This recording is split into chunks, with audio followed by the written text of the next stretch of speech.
Welcome back to Storytime Telling Music History 101 with Kurt Thompson.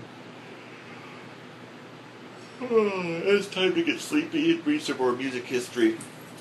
And if you're up in the middle of the night and have trouble sleeping, you pick the perfect video to watch. You'll be asleep in no time. In fact, you could even have a cup of Starbucks right now and you're still going to fall asleep. So let's get at it. We're talking about Tchaikovsky. Tchaikovsky, that's where we're at these days in this particular Storytime Music 101 series. Tchaikovsky was one of those weepy, emotional types. You know the type. There was nothing he liked better than a good cry.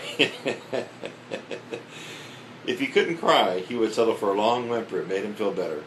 Peter Ilyich was always a sensitive little boy. The slightest word of reproach from his nanny would send scurrying off to the corner for a long sulk. She called him a porcelain child. Okay, as he grew older, Tchaikovsky developed this into an art. He became a master powder. His music is pretty weepy too. He began taking piano lessons at age 7 after becoming fascinated with a small music box that plays excerpts from Mozart's Don Giovanni. It was the beginning of his lifelong admiration for Mozart's music. Tchaikovsky studied law and for a while was employed as a legal clerk for the government. There, he perfected the art of looking busy while doing very little. He didn't begin to study music seriously until he was 21. He was a late bloomer, but he made up for it. He once confessed that before he began at the St. Petersburg Conservatory under Anton Rubinstein, he didn't even know how many symphonies Beethoven had composed. It was 9, remember? His first commissioned piece as a composer was written for the Russian prince and his Danish bride, a little overture on the Danish national anthem. They gave him a pair of jeweled cufflinks, which he promptly sold to a fellow student. It was one of his brighter financial moves. Normally he just squandered his money.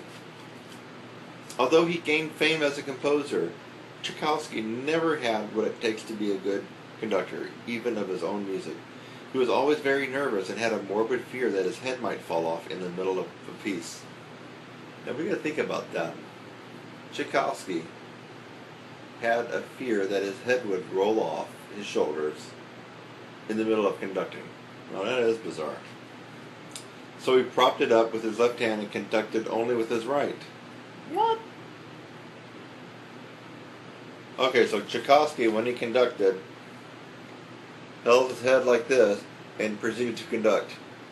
Yes, Tchaikovsky. Bum bum bum ba-da-da, bum bum bum bum bum bum bum bum bum ba-da, bum bum ba-da, ba-da, ba-da, ba-da. I don't think that really works, does it?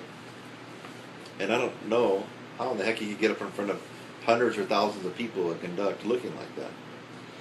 From 1872 to 1876, he was a music critic for the Moscow Gazette, but we shouldn't hold that against him. He formed definite opinions about the work of other composers. He thought Wagner was boring, Bach only so-so, and Handel fourth-rate. He also had some reservations about Beethoven. He liked Brahms as a person, but hated his music.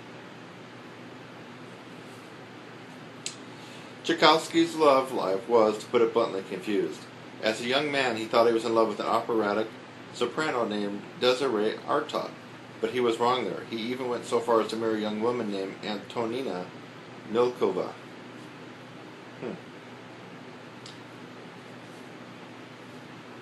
He wrote a letter to his brother Modest, and he said, "I shall make a serious effort to become legally married to somebody," but that hardly sounds romantic. He shouldn't have bothered. The marriage was a disaster from start to finish and lasted all of 9 weeks. That's scarcely enough time to unwrap the wedding presents. Wow. I always thought people way back then had to be married and couldn't get divorced. I guess it's obvious after going through music history, lots and lots of people didn't stay married for too long. In a fit of depression, Tchaikovsky attempted suicide. He immersed himself in the river Neva, hoping to catch pneumonia. Wouldn't you know it, all he got was a terrible cold. After he left Antonina, she had a string of lovers and at least one child. When they met years later, they actually had a pleasant chat. She died in a mental asylum. That same year, 1877, was a good one in another respect, though. Tchaikovsky got a fan letter from a woman named Nadezhda von Meck, a 46-year-old widow with 11 children and more money than she knew what to do with. She thought it would be rather fun to have a composer she'd called her own. She agreed to send Tchaikovsky a regular allowance so that he could be free to spend his time composing. Her only rather eccentric stipulation was that they should never meet.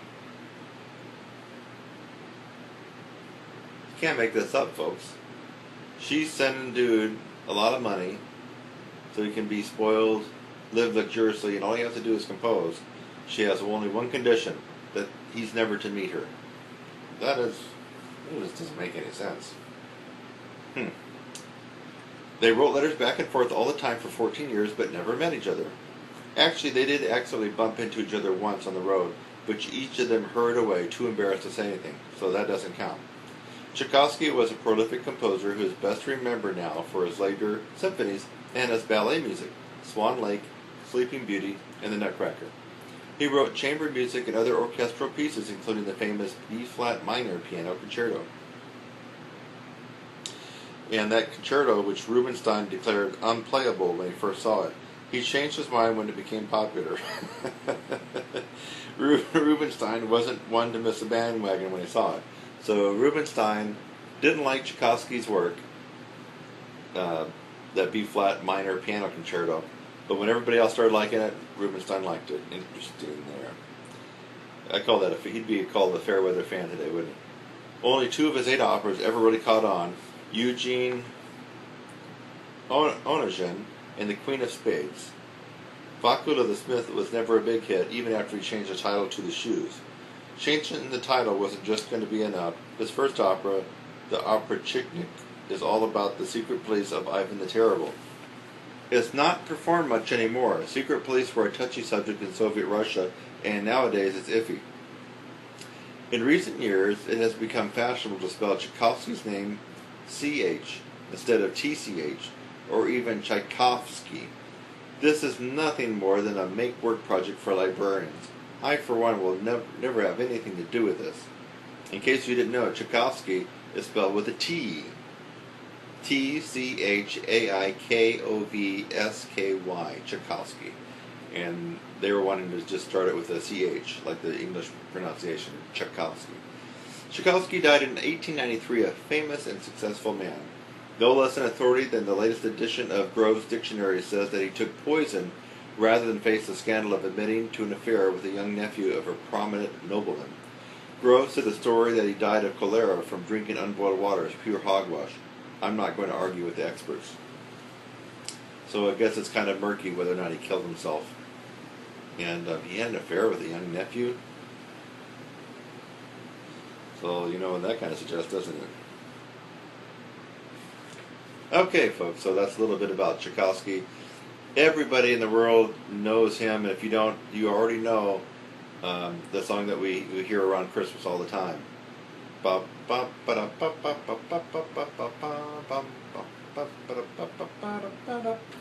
Nutcracker. Everybody knows that, even if you're not into music, you're not into music history, and if you're not even really sure about Tchaikovsky, you actually have heard the Nutcracker theme. Well, I guess I'm singing the beginning of that, aren't I? The one that you would probably know a little bit later on is